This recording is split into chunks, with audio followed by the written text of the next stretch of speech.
We'd all known Dennis had less than a week, and we'd all braced ourselves for all the good that would do. This was going to tear us apart and leave a ragged, gaping hole in our lives. But that would be it. It would fit within our understanding of things, and we could all assume that he went wherever we thought people go. That would have been so much easier, so much less troubling than what actually happened.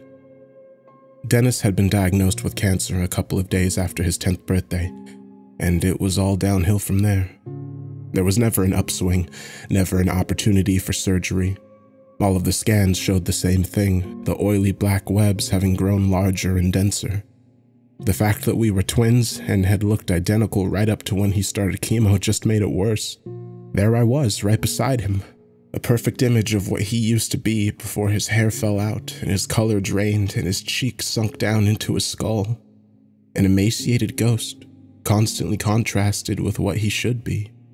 And then finally the doctor shut the case, snuffed out the last wisps of hope. Dennis will most likely not last more than 4 days, a week at most. So we'd all set up camp in his musty room at the hospital. The walls were freckled and pea green. The only light slanted in from between the shutters, glaring bars stretching out across the floor to end just short of Dennis's bed. The staff managed to bring in another, simpler bed for me. My parents slept in the old wicker chairs. Dennis looked really bad at this stage. You could as good as see his skull.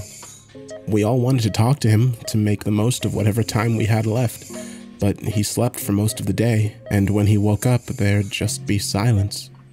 Nobody knew what to say. There were no right words. And there was this underlying fear that the moment anybody interacted with the situation, they'd somehow make it real, and it would hit everyone. The first sound would knock us all off the tightrope, and we'd fall into tears and chaos, and we wouldn't be able to pull ourselves back out. So there was silence. My parents occasionally forcing smiles that never made it to their eyes. The third day was when it finally happened, and Dennis began to shake feebly as the dry, crackling sound rose up from his mouth. My parents exploded out of their chairs, my mother heading straight to Dennis, grabbing his shoulders and pleading at him to stop it and be all right. My father was at the room door, screaming down the hallways for help. The doctors and nurses at the hospital changed lately. They'd started treating Dennis differently. Before, the resuscitations were always these frantic, desperate efforts, like 100-meter sprints. There was a desperate desire to succeed in every single moment. Now it was different. More like a steady jog. These were people who were going through the motions, ticking off things they were meant to try from little checklists in their minds. I don't think it would have made a difference either way. The cancer had finally tipped over and his system just couldn't shoulder it anymore. They called it and left, offering their condolences and saying they'd take the body away when we were ready. The doors clicked shut behind us. Me, Dad, Mom, and Dennis's corpse. We all inched closer, up to the side of his bed, and just looked. My mother cracked, breaking into great howling tears. My father pulled her close, trying to keep it together but losing it in his own way. No sobs from him, just the occasional tear running down his face and sharp breaths bursting through his clenched teeth. I was just quietly staring at Dennis's face. We all stood there for a long time. I finally realized that this wasn't just one thing. This wasn't a single event. For the first time, my mind started running away with itself and unfolding all the endless implications of this, every one of them causing my gut to sink and for me to miss him so much even though he'd just been here. I was never going to talk to him again. He was never going to laugh at me again. We were never going to eat dinner again. We were never going to school together again. We were never going to be in the same class in school again or talk during classes at school again. It just kept going and going as I realized that this wasn't just one person I'd lost. I'd lost a million things. Something that was meant to be this constant presence was gone, and nothing would ever be as good as it should be again. Everything was going to be soured by the certainty that I wouldn't be doing it with him, or that I wouldn't be able to tell him about it later. It had only ever been a childish assumption that any of that would happen. I was the first to see his lips quiver. Mom? Dad? His lips are moving. My parents froze, still clasped against each other. My mother curled over, supported by my father. We looked down as his lips continued to quiver. My parents went quiet again. They must have been trying to hold back hope, assuming that it was some kind of nervous tic, but it kept going. And finally, in a dusty, hoarse voice, so faint it was like you were hearing it on the wind, he said my name. Harry. My father sprinted across the room, yelling for the nurse to come back. My mother was clutching her mouth and stumbling back from the bed. The workers tumbled back in and went through the checklist and shocked him with the defibrillators a few times and reached their verdict. We're sorry. He's still dead.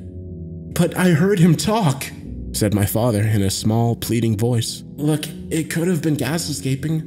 But, said my father before a tiny, scraping sound cut through the room, everyone turning towards its source. It was coming from Dennis, halfway between a sigh and a croak. Harry, it's all so dark, so cold, so dark, and it's pulling down, pulling at my insides and taking me down. A moment later, nurses started on their rounds again, but this wasn't some perfunctory run through the checklist. You could see it on their faces, and how hurried their movements were. They didn't know what was happening. They weren't even sure they were doing the right thing. They moved on to the defibrillator again, sending crashing waves of power down through Dennis's chest before listening with the stethoscope. It doesn't seem to make any sense, one was mumbling. After 10 minutes, they all just stepped back. They'd run the checklist out. Nothing had happened. What's happening? My mother screamed. One of the men, a doctor I think, answered. Nothing's happening. We try to pump in oxygen and it does nothing. There's no pulse and we can't induce one for more than a second or two. The body's temperature's down 3 degrees. He's deceased. But we heard him, I said. I know, but he's dead. The dry grating came again, and everyone shut up. Please, Harry, where are you? I walked over to his side. I wasn't relieved he was talking. I was only afraid. This was wrong. I wanted to run. I wanted him to just be gone so I could cry with my parents and be done with it, but I kept walking and put my hand on his bony, cold, and clearly dead hand. I'm here, I said. I can see gray. A little bit of gray, but it's so far away. I don't see it. I feel it. I feel it, and I never knew something could be so far away. I'm already so far down, but I need to go so much further to get to the gray.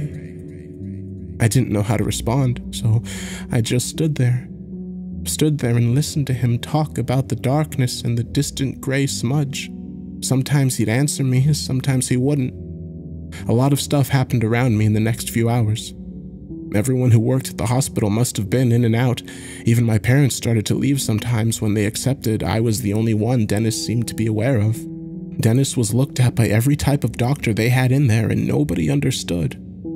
They started moving him around on a stretcher, taking him to the equipment they just couldn't bring to him. I had to come along. I was the only one who could keep him talking. It was a long time before anything was turned up. They'd gotten desperate and had put Dennis into an fMRI machine. They'd fully prepped a corpse and put it in a machine for the living. My entire family was in the room. A cold, confused fear settled in my gut, making me feel a little bit like throwing up. I think we've got something, said the technician who was looking at the monitors. Please just tell us what's happening, said my mother. She'd moved past terror and hope and was now above all else exhausted, her red face slack and empty. Look, this scan looks for where the blood is in the brain. Well, the thing is that none of the blood in the brain is moving. We know that from the pulse, but something is happening in there. Something the machine can only pick up a little, but there is some kind of activity.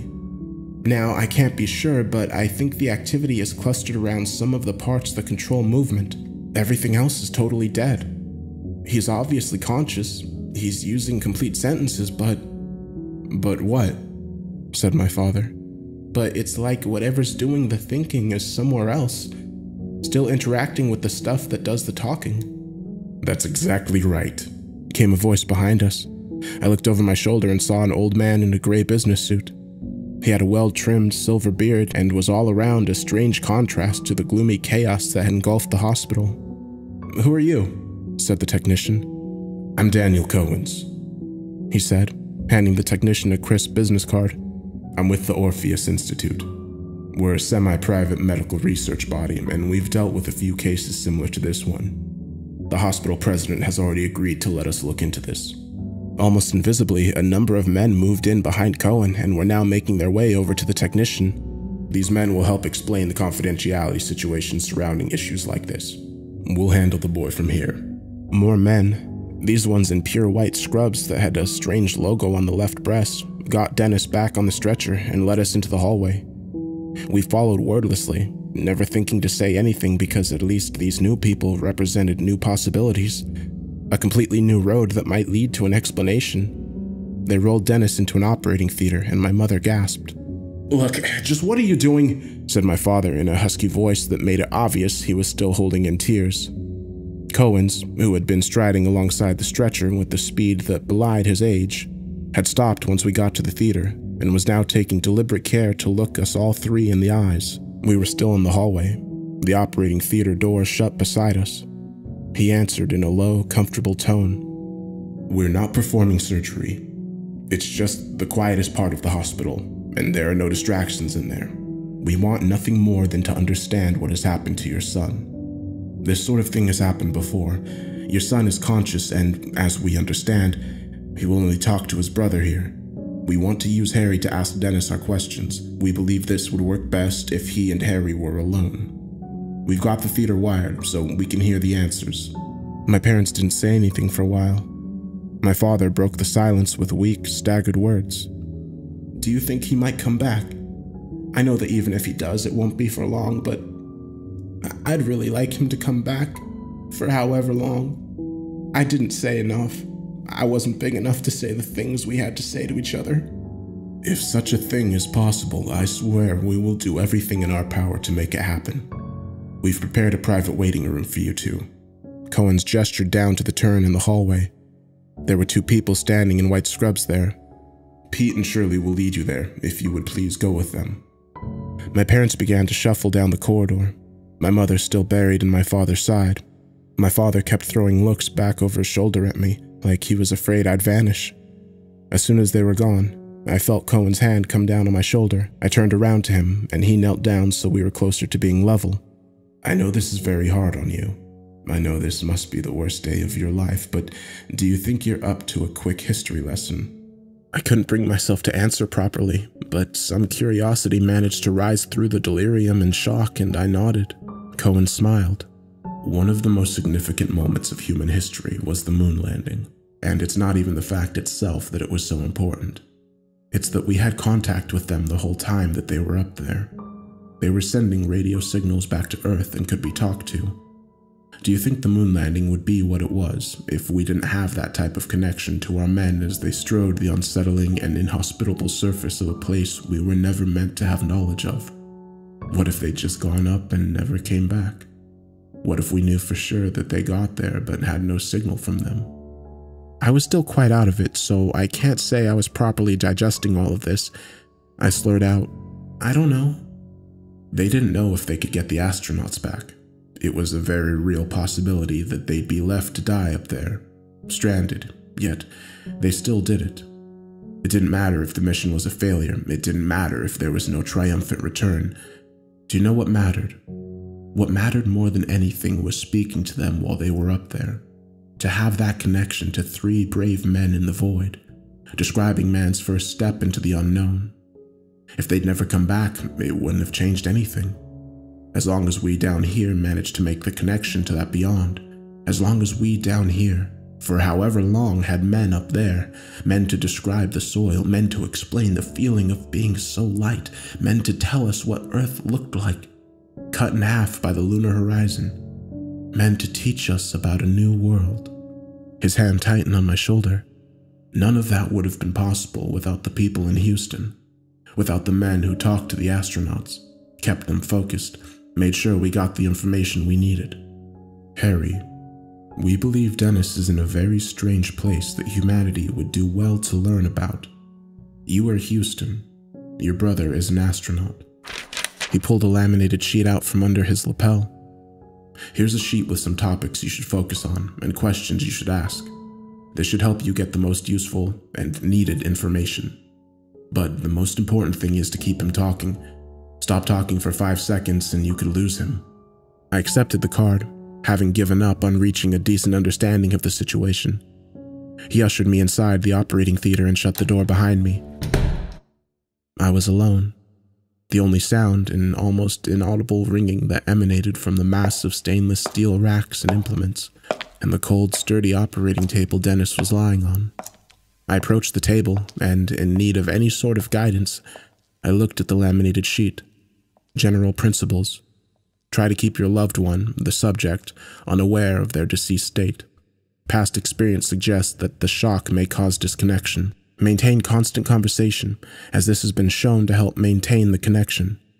Do not ask leading questions, such as whether your loved one, the subject, is having experiences in line with your own religious beliefs. First step. Ask your loved one, the subject, to describe their experiences and/or surroundings. Encourage them to be as. I pulled my attention away from the sheet. Harry, Dennis said. Yes, it's me, I answered, grabbing his hand. There was now no doubt that he was really dead.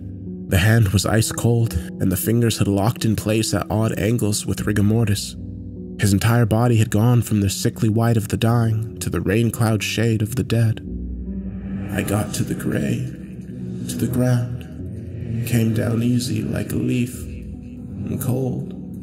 I'm standing there now. Dennis, can you describe where you are? It's still gray, but it's more real now. Solid. Gray sand underneath, a gray ocean behind me, gray clouds above. Don't remember going through the clouds, but they're there now. The clouds, they're screaming. An ocean, I said. Can you see anything in the ocean? Dennis took in a phlegmy, pointless breath. Far away. The horizon. It's getting dark. A dark, hungry line where even clouds stop, where everything stops. Darkness is clawing, moving like it's alive. Miles and miles of angry, hungry dark. Can't go there. Can't go that way. At this point, I lost the thread of the exchange as perspective suddenly hit. All the things I didn't understand, and the fact that whatever Dennis was, he wasn't alive. I broke, crying and wailing and digging my face into his bare, emaciated ribs, cold like meat straight out of the fridge. I kept squeezing his hand harder and harder, pushing the stiff fingers closer together. Dennis, please come back. Please, wherever you are, just get back here. Harry, are you crying? It's hard to tell. So much here already sounds like crying. His words struck me deep enough to make my sobs catch in my throat, and I just started looking at him again, settling back to my previous catatonic distance from what was happening. I can't come back. No getting back. Like spilling something on the ground. No getting it all back inside and right again. It took a few seconds to force myself to accept this, but I carried on, hoping that maybe I could steer him towards some sign that he was wrong. What's in the other direction, away from the ocean? That's the way I have to go. If I try to swim, the darkness will tear me up, shred away everything until only my pain is left, and it'll toss that into the clouds. Into the clouds, and I'll scream. Dennis, tell me what's in the other direction. Just the sand, the gray sand. On and on. Not many bad things yet. Not many bad things to see yet. There'll be more when I get where I'm going. I'm going to start walking now, Harry. Where are you meant to be going? I said. I started digging my nails anxiously into my forearm. There was something nauseatingly, dreadfully true about everything he was saying.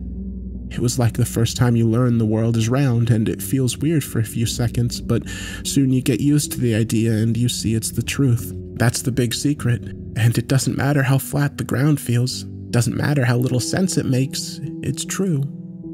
And he just kept talking. I can see another person. Can you talk to them? I said, trying to keep my voice steady, feeling like I shouldn't be the one who couldn't keep it together. I suppose I could. but I can't. What do you mean? It's just not a talking kind of place. We were supposed to have done all of our talking before we came here. Now we should just keep quiet. But you're talking to me, Dennis. But my voice isn't here. It's all the way up there, with you. Dennis? I said, now squeezing my eyes to force the tears back in. Dennis, please, tell me what's happening. I think I finally died. And what's happening now is what happens next. The thing that was always going to happen next. It feels right, in a scary way. It's been expecting me for so long, since before I was even a fuzzy little thing that might happen, since before our parents and their parents, and so far back it's been expecting me. Please stop talking like that. You don't talk like that. You never have. Sorry, you just sort of see things different here. Some things you know without ever being told. Some things you forget. I couldn't think of anything to say and started to worry, remembering that if I left the pauses too long, he could stop answering. Hey, said Dennis, and the edges of his mouth strained out, awkwardly imitating a smile. I see a few more people, and they're all naked, but really naked. Their clothes are off, and they're all gray and wrinkly, but that's not it. You can kind of see inside of them, like all the walls have fallen down, and you can see who they are. All their thoughts and feelings, just kind of hanging around them like ghosts. It's like someone pulled the clothes off their whole past. They're so naked, Harry. He made a light coughing sound that was meant to be a laugh. That's really scary.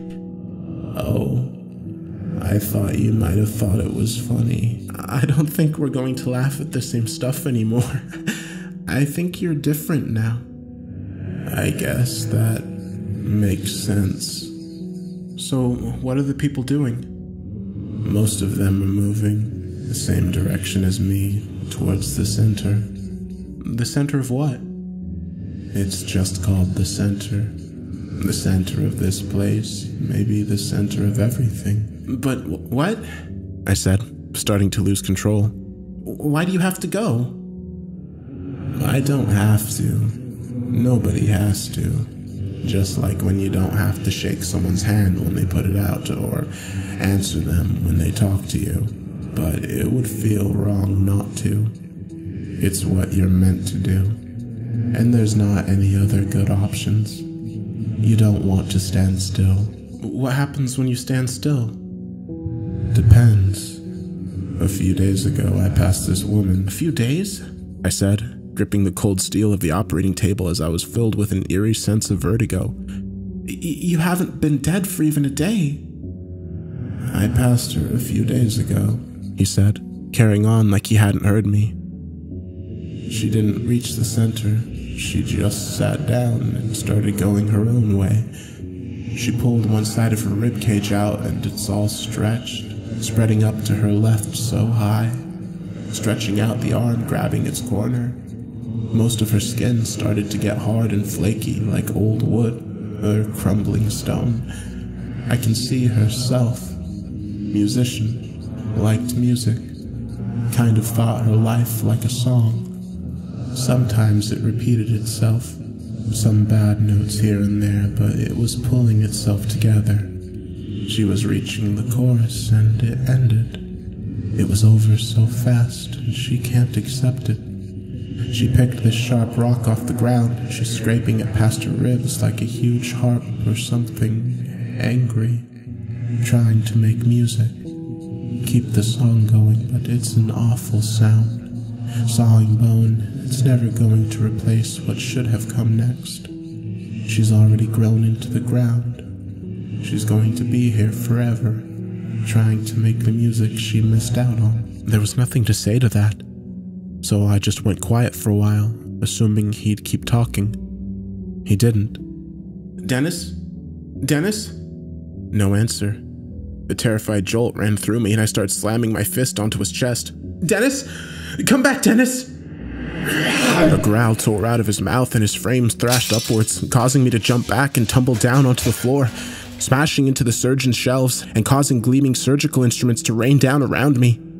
I didn't have time to think before I forced myself up and bent over the operating table to stare desperately into my brother's eyes. I took his hand again, squeezing it as hard as I could. "Harry," he said, and relief flooded through me. "It's been so long. So long. It's been years." "What?" "I've been walking for years. Years and years, and it keeps getting worse." "It hasn't been a day." "It's been so many years, and everything keeps getting worse." "What? What's worse?" "It gets worse closer to the center. There's so many people. Thousands, tens of thousands. They're all walking to the center." "But what's so horrible?" "There's more. So many more, like the girl with the harp I told you about, stuck in place, trying to fix what happened.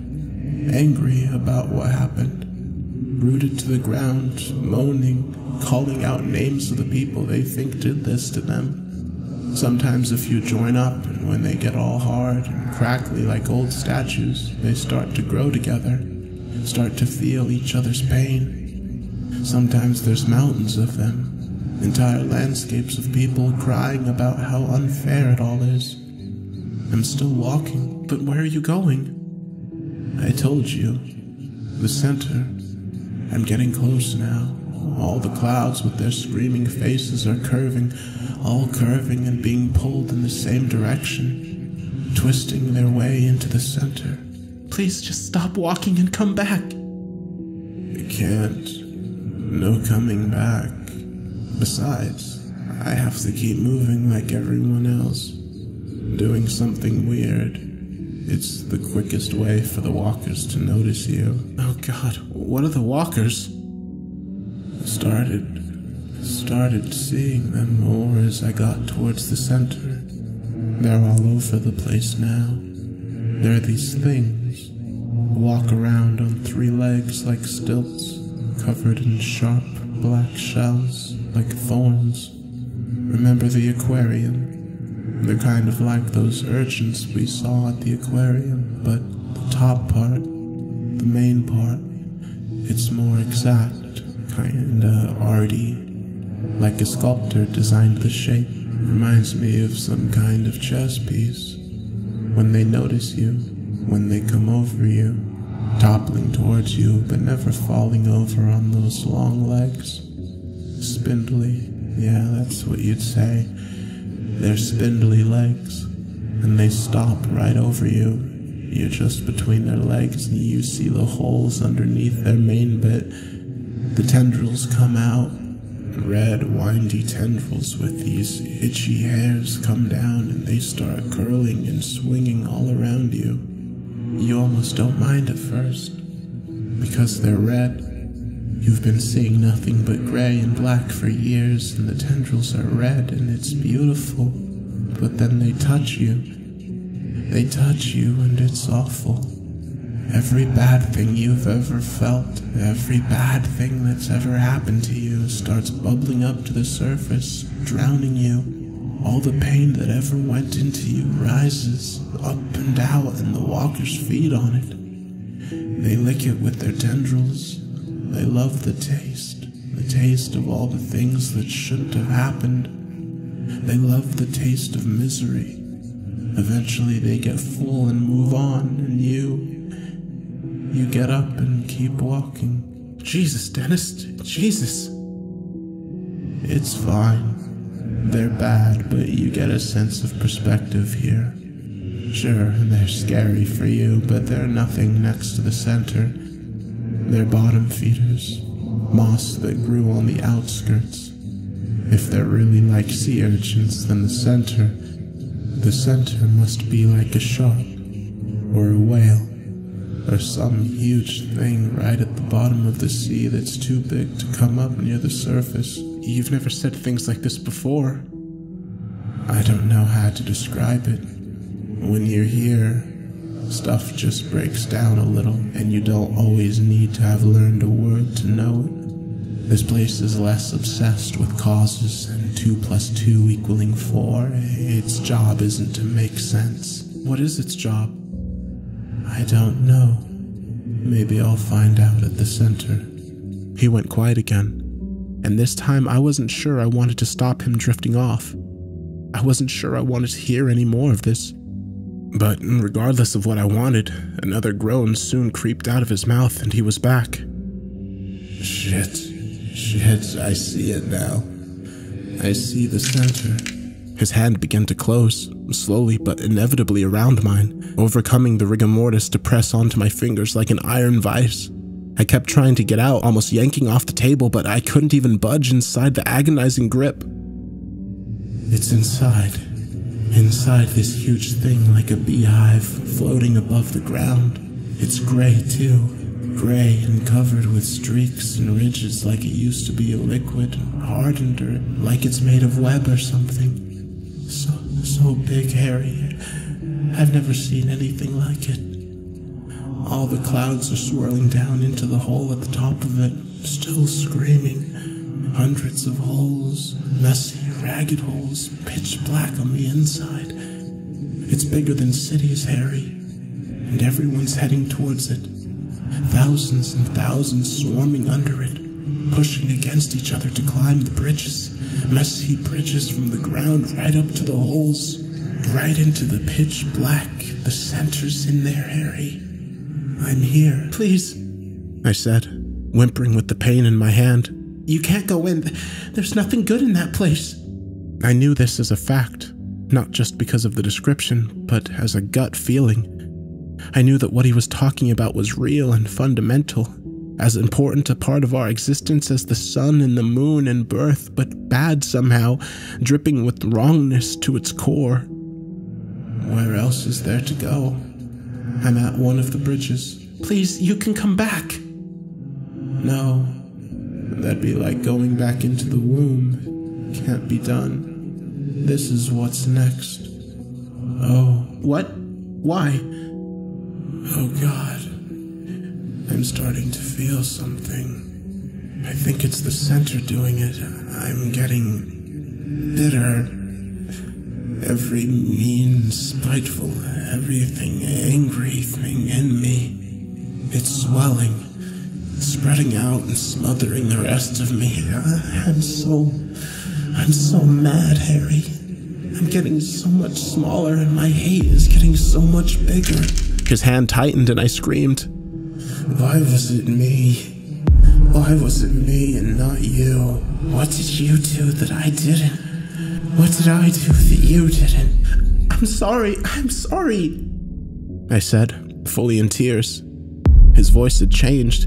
It was still quiet, but it was rabid. Each word growled and soaked with vitriol. I hate you. Do you know that? Still able to stand, still able to run, still able to breathe. I fucking hate you. I was hurting all the time, and you just stood there feeling sorry for me. You couldn't feel any of it. Just waiting to see me die so you could fuck off and do everything I never would. I was yelling and screaming for someone to come in and help. I'd almost pulled Dennis off the table, his torso hanging over the side, held straight by whatever force was allowing him to squeeze his hand. In all this, his eyes were still as dead as they'd always been. And then he went limp. His hand let go. His back sagged and he crashed to the floor. He'd broken 3 of my fingers, but shock was keeping it distant. I threw myself down onto my knees to see his face, slapping it and looking for any sign that he was still there. He gasped again, fainter than ever now. Oh, Jesus. I'm inside and it's so much worse than I thought. It's beyond worse. It's so far past the worst I thought something could be. Please, Dennis, listen. Just tell me what's happening. It's the center. It's so big and floating above me. It's so much bigger than the hive. So much bigger than what it's inside. The whole inside is so much bigger. It's so big. It's gray, too. Always gray and cracked like stone over endless miles of it. His voice had changed. It was whiny and small and afraid. It's hurting me, Harry. It's hurting me more than I've ever been hurt. It hasn't even noticed me. Please, the man told me you need to describe it. He said if you kept talking, you might stay.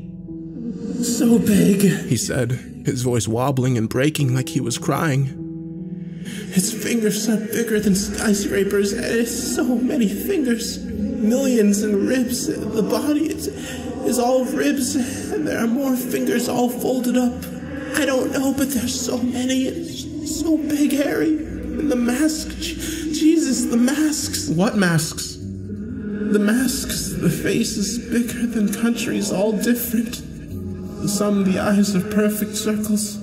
Others have huge pointy holes where the mouth should be. Some are blank. Some have 8 eye holes. Some look like human faces. Like perfect human faces with deep hollow eyes. All of them. The inside of all of them is so dark. A living dark. A dark pulsing all together. It's so huge. So huge, and you can feel it pressing in on you. Feeling the air with badness and crushing down on you from inside. And you can feel the bad in you reaching out to it like a baby reaching out for its mom. Jesus Christ, Harry. He was breathing in and out faster and faster, shallow, scared breaths, instincts overcoming the fact that he didn't need air. Dennis, talk to me. What is it? What is it? It's not the devil. No. That's what I thought at first, but it's not. It's more like God. It's like if God hated everything. His breathing hiked up again. Oh, Jesus. It sees me. Please promise me one thing. Just one thing. What is it? Please. Don't ever die.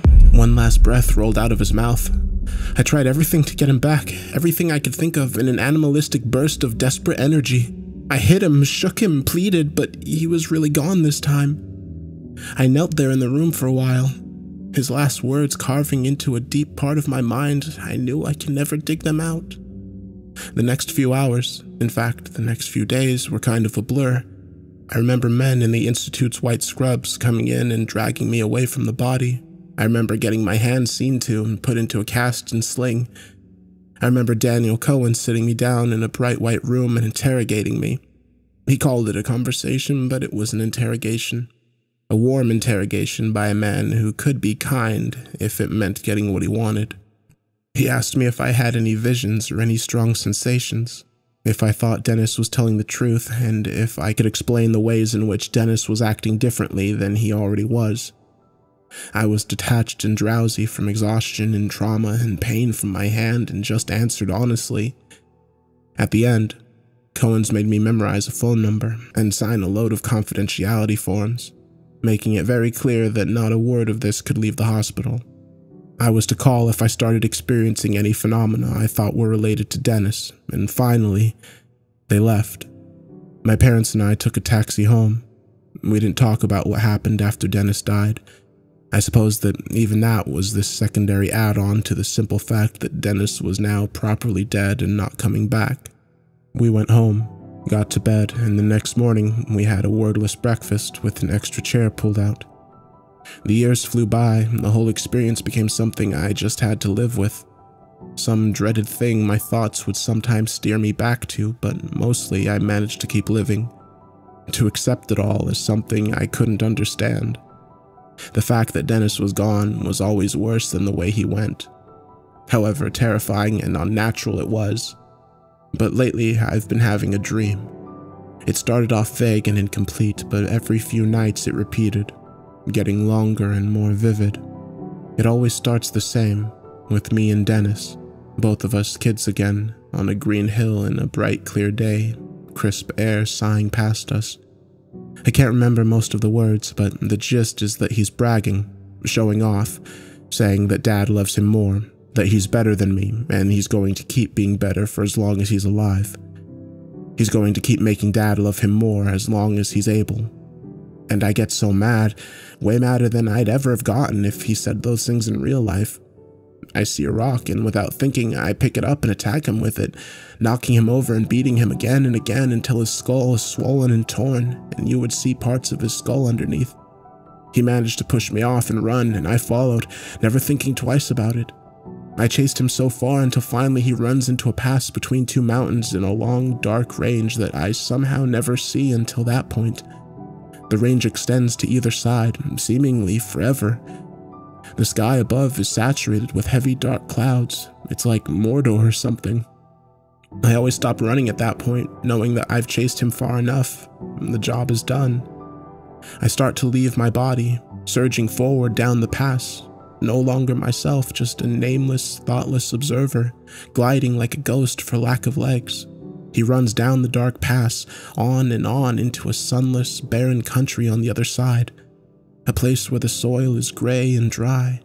He runs for ages, but soon he stops and falls and curses me, screams about how much he hates me and how much I cost him by driving him into this place. He rages for so long. And then a second person comes, sometimes a man, sometimes a woman, sometimes old and sometimes young, and they say they too were driven past the mountains, or that they wandered past them by mistake and can't get back over. Dennis always says the same thing. Then let's suffer together. Let's hurt together. And this person always latches on to Dennis, and Dennis latches back, and they scream or cry and say they want to see people who wronged them skinned alive, and more always come. A trickle first, and then a flood, latching on to Dennis and the first person, all of them clasping together and piling into a giant, deafening mass of squirming bodies, and eventually it's huge, almost up to the clouds. And then there's a rumbling, a massive shifting sound. The countless bodies start to rearrange, forming deep canyons of flesh that make up a horrendous, rage-filled outline of a face. There's a shift greater than any earthquake, and the pile moves, rolling forward, pulling itself with enormous appendages made of the miserable and bitter and the despairing. It inches and tumbles on, crashing down and dragging itself onward with overwhelming apocalyptic sounds, and then I see that it's heading for the mountain range. It's heading back to the bright place with all its anger and hate and vengeance, and as much as it's made of millions and millions of people, I always know it's still one thing with one will, but all the hatred of everyone buried in it. All the way back to the first one to curse. His rage still in there, rage directed at the first one to sin. It gets right up to the mountains, and then I wake up. I think something's coming. Something that got started a long time ago. Something that strips away good and builds itself on the bad. And I think it's almost strong enough to set out. To start moving. And I think when it gets here, the living will be no better off than the dead.